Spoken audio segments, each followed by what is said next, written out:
Hi, everyone. This is Aaron, and you are listening to the Sound Words Podcast, a podcast where we get a look into the life and times of today's worship leaders. Today's first time guest is Leslie Cheng.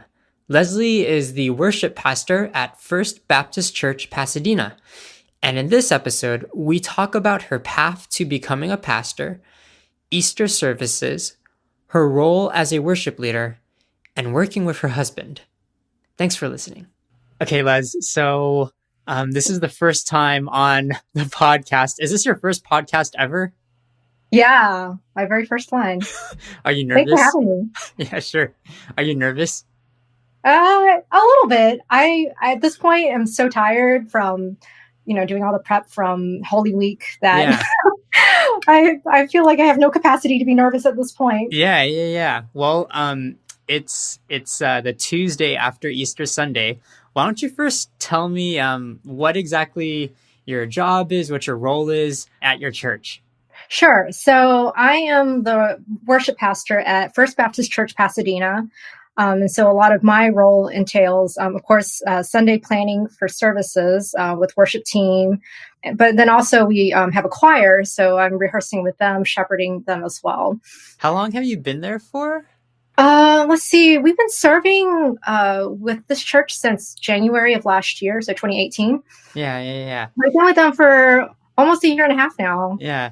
I know it's been it's been a journey. I don't know. I guess it's been a long journey, but it's been a journey to get to where you've been right now. I think you and I met back at FCBC Walnut, right? That was where we first met. Yeah, probably back in 2005 is when we... 2005?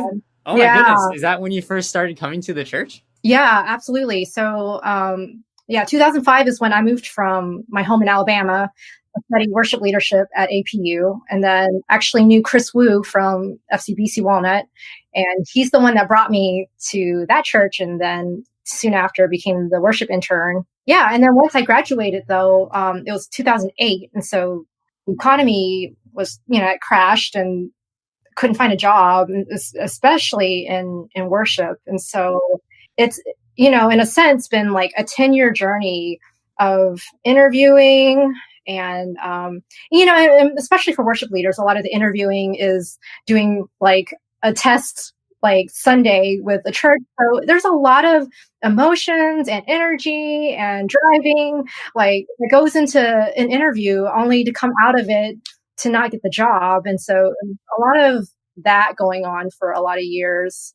And then, I ended up tutoring for a little bit, teaching piano. Oh, I forgot about those times. Yeah, I forgot when you were tutoring. So, yeah, I've been through a lot and just done a lot of, I don't know, maybe not odd jobs, but yeah, in a sense, odd jobs that I probably, didn't prefer doing. But then I think slowly you start to just say yes to opportunities, even if it's really small ones. But in a lot of ways, I think with each opportunity, have gained better worship leading skills in the process, learning to deal with different people. I think even for me, like learning a lot of different kinds of music from different traditions, which has brought me to today with the role that I'm in at a church that really blends the old with the new. So, and I think given that I'm classically trained, I'm getting to now use those skills in addition to, a lot of like my worship, contemporary music skills that I get to marry the two together. So it's pretty awesome. Yeah. I know your skill set because we've been friends for a long time. And I know that when you first got this job, I thought, oh man, I think this might be like the perfect fit for you because I feel that this job actually utilizes all your gifts, really. I mean, at least from what you told me, you're working with the choir, you're preparing band music, and you're actually up front leading the thing, having time to rehearse even during the weeks, This seems like exactly like what you've I guess trained for and what you've always wanted to do. I mean, we can talk about it more, but yeah, sure. This always seemed like, oh man, I think this is a a good fit for you when I heard about your position here. Yeah, absolutely. If anything, I think the choir portion probably terrified me the most. I think going into the opportunity, because the whole time that, I was having those conversations with the lead pastor about what this is going to look like, it was always like, but I don't have any experience working with a choir. And, my last conducting class was in college, and it's so different, like conducting for your classmates in a classroom versus like actual people that like legitimately like look to you for their cues and for their pitch and all of these things and interpretation. So, the pressure was definitely there. But honestly, I think I'm thankful to have people like Pastor Allen from First Church of the Nazarene, Pasadena, who I worked as his assistant for a few years to have like gained that relationship where honestly, for like the first couple months of my job, like I would go to him every week and get coaching, and he would kind of, explain to me a lot of his process in directing their choir over there. And so with that, then honestly, like working with the choir has become probably like my most favorite part of the job. Yeah, well, I know. Okay, so I guess you made a good point. I guess like yeah, you didn't work with choirs before, right? But I know Yeah. that like you understand like how it works, and you have the. I guess what I'm trying to say is that you have like the musical background and like the actual knowledge where when you're thrown into that type of situation, you do kind of know how you can make it happen. Yeah, no, absolutely. And, like now that I look back on like my experience of like singing in choir, even in elementary school and high school and all of that, I'm like, oh, wow. Like, I think in their very significant ways, they were pouring into me some experiences that I am definitely using now in my current position. Yeah, yeah. Well, okay, so tell me what the past couple weeks have been leading up to Easter Sunday. I know Easter is a big extravaganza. Do you guys do Ash Wednesday and like Good Yes, Friday? Yeah, yes, so, we do. yeah, So tell so me it about all all of started. that. Yeah, so it all started with Ash Wednesday, where we basically ushered in the Lenten service, the Lenten season. So with that service, it's a very simple, very straightforward service. We know that really the goal and kind of the focus of that service is the imposition of ashes, of which we are reminded that we are of dust, and dust that we will return. And that kind of starts the season of which, we then for 40 days kind of journey towards the cross, towards Easter. So Ash Wednesday kind of started everything. And then probably the next significant service we did was Palm Sunday. So the Sunday prior to Easter. And so with that service, it was really kind of cool because I guess it's in our tradition that the children's choir sings in service. Oh, that's awesome. Yeah. So if anything, there was just a lot of different moving pieces. And what was really just so beautiful about our Sunday service was that at the very beginning of service, we actually had choir members, like from our adult choir, marching in with our children, waving the palm branches. And so, I think for us, or at least for me, it painted a really beautiful picture of what the church should be, that we all are in community together. And if anything, like our children are absolutely part of worship, and that they, in their own way, lead and usher us into worship with all of their energy and all of their joy. And so, so that was really incredible. Yeah. A few days later, that Thursday before Easter, we had a Maundy Thursday service. Okay, yeah. At that service, we celebrate the Last Supper. Okay. And we also did foot washing. Oh, wow. As part of what Jesus did with his disciples. Yeah. And so then, a couple of our pastoral staff then washed the feet of the congregants that were there on Thursday. And, we did some congregational singing as well. So a truly meaningful service. I mean, it's very intimate and just a very vulnerable service for those that attend. Especially, when you have your feet washed, it's, you're definitely not in a place that you normally are. It's not kind comfortable. of an intimate thing. Yeah, no kidding. I mean, I remember back when I was in vacation Bible school, they did a foot washing, thing. Honestly, I still remember to this day. It's a meaningful moment, when you have somebody serve you in that capacity. Yeah, yeah. Yeah. And so the following day, we actually had two services. So we did, Oh my goodness. So we did a morning service at I guess you could say retirement community called Atherton. Okay. Atherton in Alhambra. Yeah, I know where that is. That's on what is it? On Atlantic, right? Yeah. Yeah. So we were there doing like in a sense, it was kind of like a reader's theater type service. And so we had like, a script. And then I led a couple of congregational hymns that, we all sang together. And then we actually brought down our organist as well. And so he played their organ there in the chapel for them. Yeah. So it was a really meaningful service to be with them that morning. And then that evening we had our own Good Friday service, of which the choir was really a lot of the music that they prepared was really the focus of what really kind of brought us to focus on the cross and Christ's death. So all the reflections were really based on the lyrics of the songs that they were singing, and a couple of our congregational songs that we would sing together. What was really meaningful about that service is that back in December, when we did our Christmas Eve service, at the end of service, everybody processes out onto the street, and we have our candles and we sing Silent Night. So in a sense, like we kind of usher, Christ's light into the world, right? And so at Good Friday, we basically did something very similar, but with the cross. So we basically, at the end of service, extinguished the Christ candle that we have had lit since Christmas. Okay. Since Christmas Eve. So we extinguished the candle. So we're in darkness, right? Yeah. And we then take the cross from the chapel and we processed it out into the street again. Oh, wow. Yeah. In the same like space that we sang Silent Night with the candles, in a sense. Wow. Like, yeah, it was a really powerful moment for us and as a community to be singing together there right in front of our church. Yeah, that's a lot of symbolic stuff that you guys do. Is that like church traditions for that church, or is that stuff that you brought in? Well, I think Christmas Eve, the candles going out to the street has been a tradition, but then I think to kind of carry and to continue that message, like I think in our worship planning, we had decided that we were going to then process the cross out to the same exact area. Okay, so that was Friday. Did you get a break on Saturday?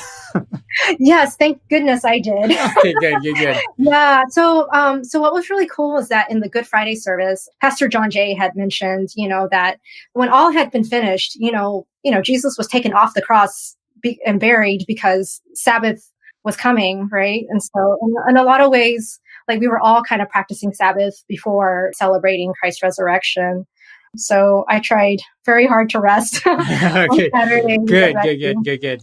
Sunday. Okay. So it was really cool. So that very same cross that we took outside, right, at the end of the Friday service, we had a team of people put like wiring on the cross so that people could come and put flowers. So they flowered the cross.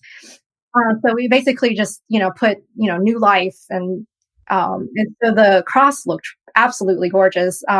We asked people from the community to bring their own flowers from their own gardens. And so it was just a very meaningful way of community coming together and worshiping together, and just really, I think, bringing home the message that we don't do worship alone, that it's really liturgy, right? The work of the people. Yeah. It sounds like you get a lot of participation from everybody, actually. Like it's not just something that happens on stage, I guess. It sounds like you get the congregation involved as much as possible, and also interacting with the pastors and the other leaders, I guess, with the foot washing and with the placing of the flowers. That's pretty cool. Yeah. And then we also had like an art installation that our pastor's wife coordinated and put together, of which the community then came together also to make flowers out of tissue paper, felt, all sorts of other, different types of textiles. And so now in our sanctuary, we have like these branches that are like hanging from the balcony with really beautiful flowers. Oh, man. And so literally it's been like the work of the people all the way since, weeks ago. It's been a labor of love. Oh, man. Okay. Well, I definitely want to talk about your sanctuary, but let's hold that thought for a second. Let's talk about all the music prep that you did for all these services. That's a lot of stuff going on, and that I'm sure that's a lot of music prep that you had to do. I think for our more like intimate services like Ash Wednesday and Maundy Thursday, definitely planned accordingly to the size of the service or the intimacy of the service. So a lot of it was just like me on piano and like another vocalist. Oh, okay. That's very nice. Even then, it was a little. I had to do some arranging with some of the hymns to make sure that I was able to play a little bit more full and was able to kind of guide the congregation along with my playing. So I had to do some arranging with the Monday, Thursday, and the Ash Wednesday service to kind of cater to that context. And then for Friday, it was a lot of choral pieces. So I made sure to choose music, of course, for appropriate for Good Friday, but also I think a lot of what I love is finding hymn texts, but that are set to hymn tunes that aren't typically sung in like a congregational setting. Yeah. Yeah. And so I think like even for me, I very much have a brain that likes to squirrel away a lot of just random stuff. And so No, that's it was cool. kind of cool to get to kind of like resurface all of these like old songs that I like remember from growing up. Oh, and for sure. Yeah. to Yeah. find like choral arrangements for the choir to do. Yeah, I feel that with the choir, that is something that you get to do. You get to Mhm. experiment and have fun because, a lot of times, yeah, you get to choose the repertoire, right? So it's like Yeah, you no, can really totally. be And ambitious or, yeah, just nostalgic, whatever you want to do with it. yeah, yeah. And I think what I've discovered in working with this choir now for about 3 months is that they're experienced singers. Some of them have been in choir for decades, and they know how to read music. And so, like, to throw music at them is like the funnest thing in the world because you know that they're going to pick it up, Right, they're right, going to pick it right. up Yeah. well. With the choir, though, you guys are singing with the full band, I think, most of the time. Is that what you guys are doing with the choir? Well, with the choir, I try to do a blend. I try to pick at least half music where it's piano accompanied or organ accompanied, and then the other half of it is band. So even for Easter, like our opening number was with organ, but then for the offering piece, it was full band and choir. I see. Mhm. What would you say was the musical highlight of the entire Easter celebration? Ah, that's hard to pick, but I think probably the offering piece we did with choir. So it's Resurrecting by Elevation Worship. So Oh, they had okay, okay. So something yeah. modern too, actually. So they had a choral arrangement of that song. It was so much fun to do it with the band, and I think given that we have professional musicians that play on our team, I knew that like I could throw that at them and that they would be okay, and in fact, they would thrive in that environment. And No, so, that sounds yeah, amazing. Do you have video of that? I want to see that video yeah, eventually. yeah, Okay, yeah. great. Yeah, One I'm definitely gonna come over possibly and with then I'll that. watch the video. So okay, Yeah, let's talk about then. Okay, were you playing piano or were you just straight up conducting the choir? I was just conducting, so I was directing the band and the choir for that particular song. Was Warren playing that day? Yeah, he was. Nice. He was. Yeah, I think especially on Sundays like that, when I know that the band piece is a little bit more challenging, I definitely want to make sure that I've got Warren backing me up. Yeah, yeah. Okay, so we should probably explain that, I guess, to people who don't know you. Warren is your husband. He's also Yes.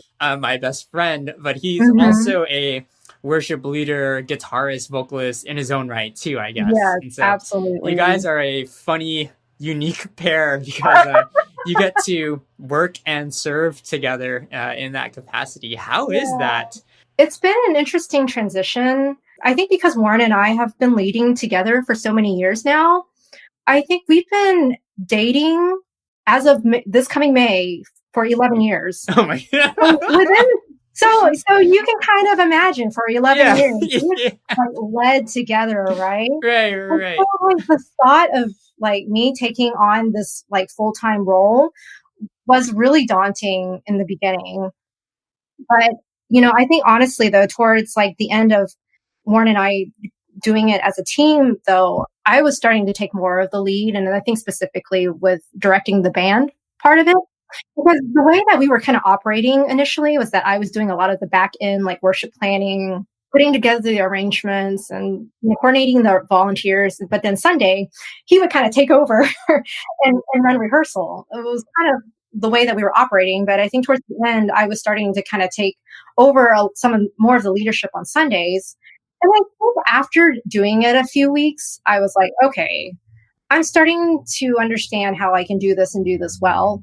And the fact that like I had his back and that he would always, always be there to give me feedback and to kind of coach me through that was tremendously helpful. And yeah, and I think ever since I've like officially been in this role, he's just been ridiculously supportive. I mean, I think just being there just being there present, like on the front row, and to see him worshiping, is always a blessing. But I think because I know that he understands what I'm going through, it's definitely very unique to anything that any husband and wife couple probably can really say that they understand. Because I think even for Warren, when he comes home and he tells me, things are going on at his job, it's like, well, I can sort of understand to some extent because I've had some awful experience, but beyond that, like, I don't really know, but he really does. And so it's been really just incredible to have his support. And especially on the Sundays that he is playing, I know that there is just a sense of comfort that comes, of course, with 11 years of doing this together that I always appreciate. So. Yeah, I do agree. I think that you guys make a good team. Obviously, you've learned, throughout the 11 years how to work together, and with new challenges, I'm sure there's always new things to learn about how to, move forward together and how to, have a successful whatever marriage, career, whatever. There's a lot going into it. No, totally. The thing is though, is that you are a pianist primarily, right? Mm-hmm. And Warren's a guitarist. And so at FBC, how does that work out for you guys? Were they used to having choral-led music already, like piano-driven type of stuff? Or was it more like praise band, guy with a guitar type of deal? No, I mean, I think going into it, they were definitely used to having a pianist there. They, I think, in fact, at one point had two pianists or accompanists on staff that would kind of trade off on various weeks. One of them is our organist, and then they had another pianist on the other weeks. And so, so if anything, I feel like this church has been here for a long time, even before the 1900s. And so, with that comes a lot of traditions. And so, within our space, we have a gorgeous organ. So with that, within our worship, then we kind of blend the two. Yeah. Okay, so your sanctuary is huge. I think I've been there a couple times already, and it's a huge space. Like, it reminds me of a Catholic cathedral. Like, I know you guys are a Baptist church, right? But but yeah, it reminds me of a cathedral because of the super high ceilings. You got seats on the ground. You got seats on the sides as well, right? Mm-hmm. Like in the basically the rafters or whatever, and in the back rafters too. The stage is like pretty elevated in my opinion, at least from what I remember. It really is. Yeah. How is it worshiping, playing music, attending service in that space? How does it make you feel? Well, I think for me, I remember my first Sunday walking in, like knowing that we were going in, preparing to lead worship in this context. It really excited me.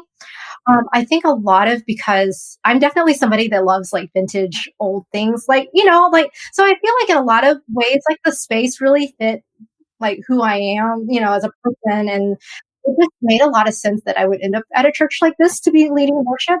But I think too, I walk into that space with a lot of reverence because that there's a lot of history that is behind all of it, right? The glass windows and just like the design of the space and even just the ways like acoustically it's been designed for worship. I think those are parts of what brings me a lot of joy in leading worship in this place, just knowing that with all of its history that we are still here thriving and, even with today's worship, that we are carrying on that tradition in our own way.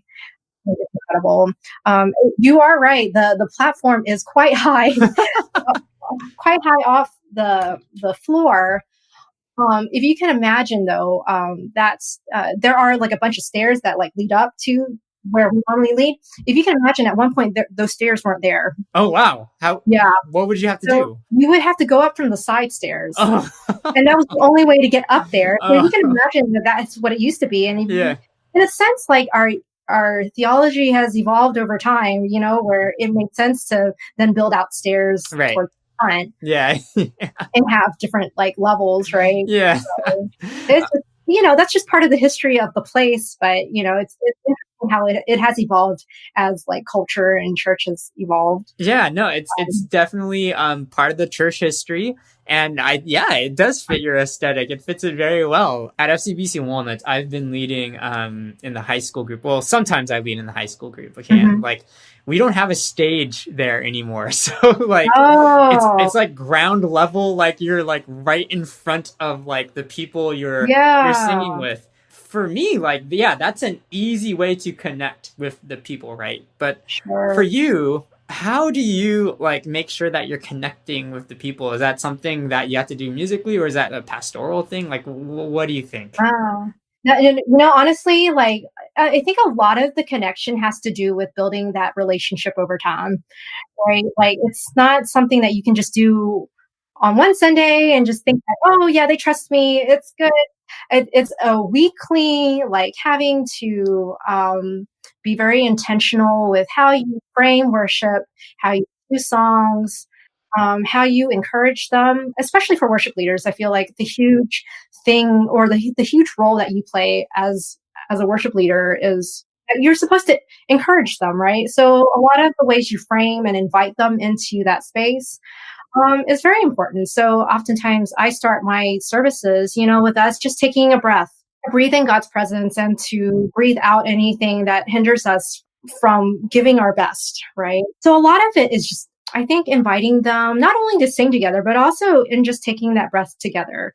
It's like you understand that we are all human. We all need to do this, but that in doing so, we all are doing it with the same intent and with the same desires. So yeah, I think you make a good point too. I think that falls into your role as worship pastor, where you are like taking care of the people. You're serving like the people in the pews, like the actual church members, part of the church congregation. You told me that you did like elevation worship stuff, but you also do the old hymns, I guess. How do you strike that balance? Is it just kind of, okay, we have to do 2 modern songs and 2 hymns, or how do you like figure out what you want to do? Well, it varies from Sunday to Sunday, but we do try to incorporate at least 1 hymn within our service per week. I think given like for this past Easter, we did 2 hymns. I think a lot of it was because it's Easter service, and oftentimes you have people that just come the one time or their second time in the service for Christmas and Easter, right? And so and I think with a lot of that comes tradition, right? So singing things like Christ the Lord is risen today. It's almost not Easter if you don't sing that hymn, right? Yeah, right. Yeah. Right? Yeah. And so if anything, of course, then we're very intentional then in those contexts to make sure that we sing things that are a little bit more familiar, right? So we did Christ the Lord is risen today, and then we also did Blessed Assurance. And we chose that song also because we were doing baptisms. And so this is my story, this is my song, right? Right, very fitting. Yeah, and so for people sharing their testimonies, like in a sense, like we all have our own story in that, and so it's meaningful. I feel like a lot of the ways that I try to incorporate hymns in a way that's relevant is that I try to rework the arrangements so that they are modern, and I feel like there's so many great songwriters now that create like new choruses or bridges that are sung with these hymns. And so I think my way of kind of incorporating those hymns in a way that's organic to bring in those modern and fresh arrangements as appropriate, of course. It sounds like a lot of work. Is that like the hard, is that like the hard part of your job, do you think, the actual music stuff, or is it more like people stuff? Like what's the difficult thing? It's probably the pastoring, shepherding part that is probably what has been the most challenging part of doing that. But I think, honestly, if you were to look at any job, like that's always going to be the hardest part of what you do, the right? people part, right? Mm-hmm. Yeah. Like in the course of my doing this, and specifically to this context, I think I'm still learning their culture and their language, their history, learning to relate in a way that makes sense, where what I'm saying actually resonates with their heart. I think that's absolutely true. And you're right. In any context, it's always the people that you love, but you also have to serve, and sometimes you got to be firm, and sometimes you got to discipline, but ultimately it's for their good. I think that's part of what being the pastor shepherd role is. Yeah. Easter is behind us now. We have the rest of the year to look forward to. What's on your plate for worship at FBC? Any big events coming up, or do you want to like work on the choir getting better, or work on the musicians? Something Yeah, in particular. What's on your right. docket? The choir season is going to end like the second week of June. So for me right now, because there's not as much music for us to prep, we don't have like a special service coming up. For me, for choir, I know that I'm working towards just building very meaningful connections with them. So, for example, the next Sunday that they're singing in service is actually a communion Sunday. And so instead of having our ushers and our hospitality team trying to serve communion to them while they're singing during communion time, I'm actually going to have them break bread together during choir rehearsal when we're Oh, back from break. oh, cool. So I'm, if anything, like trying to be intentional to build those connections with them, even for the very short time that we have together before we go on break. But I think other than that, I think a lot of my summer is going to be cultivating other new musicians or volunteers, and also preparing for Advent or Christmas Oh, for season. sure. Yeah, We it's never have too early to prepare for that. carol service, Yeah. of which it's quite the production. So starting probably at the end of June, early July, I'm going to start, listening to Christmas music or Nice. purchasing music for all of that.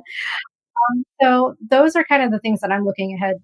Oh man, thanks for doing the podcast, Les. Yeah, I absolutely. still need to make my way over to an FBC service. I think we Yeah. tried one time, but it didn't pan out. So hopefully during the summer we'll see what dates open up. But thanks for doing the pod. Yeah, I feel like there's so much more that we have to talk about, But I think this is a good episode. How do you feel for your first episode? Was it a good podcasting experience for you? Yeah, absolutely. It's been a lot of fun. And, I think for me too, like getting the remnants of, I think what like got me here, I think my heart really just swells of gratitude, all the experiences and, of course, like being at FCBC, like getting to work with you and your brother, like those are fun times. Are like very formative, Absolutely. To like, yes. So, thank you for, the impact you've made on my journey. Oh yeah, Les, of course, and thank you for being my friend for all these years too. It's been quite a journey. We've even been band members at one point. So. I know. Earth to Jupiter. We got new songs coming out on Spotify soon. Yeah, that's awesome. Looking forward to it. Thanks, Les. Thanks for doing the pod. This is great. Yeah, thank you for having me. Thanks, Les, for being my guest on the show, and thank you everyone for listening.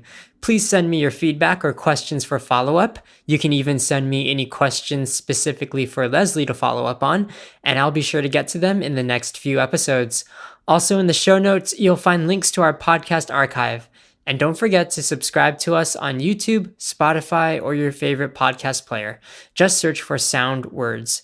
My website is musicgoon.com. The email address for this podcast is soundwords@musicgoon.com, and you can always tweet me at musicgoon. Thanks. See you soon.